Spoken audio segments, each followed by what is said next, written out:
On se réorganise avant l'arrivée de bébé 2. Et je pense qu'une bonne organisation avec 2 enfants en bas âge et rapprochés, ça passe par un planning. Donc c'est décidé, je me suis acheté un agenda, c'est écrit planeur motivation 12 mois pour briller. Voilà, il y a tous mes projets, tous mes trucs dedans, tous mes rendez-vous, et cetera. Pour aller plus vite, le matin quand on se lève, et cetera avec Zayn, j'ai acheté ça. Voilà, c'est accroché sur le mur, il y a tous les rendez-vous, toutes les heures, et cetera. Voilà.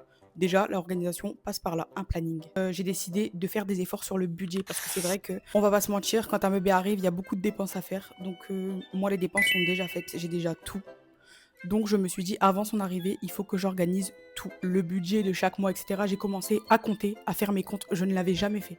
Je fais mes comptes, j'ai tout noté, préparer des repas pour chaque jour de la semaine. Tout est organisé et on va voir si ça fonctionne mieux comme ça pour me libérer du temps, pour libérer du temps avec Zayn et pour pouvoir avoir une organisation béton avant l'arrivée de bébé. Et en premier lieu, je trouve que après l'organisation des plannings, etc., ça passe par la liste de courses. Donc j'ai fait une liste de repas entière et une liste de desserts, une liste de goûters, et cetera. Ce qui m'a aidé à faire, du coup, la liste des courses de chaque aliment dont on allait avoir besoin ce mois-ci parce que j'ai décidé de faire au mois maintenant. Avant, c'était chaque semaine et c'est vrai qu'on dépensait, à balles. Tenter ce mois-ci de faire par mois avant l'arrivée de bébé. On va voir si ça fonctionne mieux comme ça et si le budget est respecté ce mois-ci. Je vous ferai un bilan à la fin du mois. Donc j'ai décidé de vous amener avec moi pour voir si c'est une réussite ou un échec durant tout ce mois d'organisation.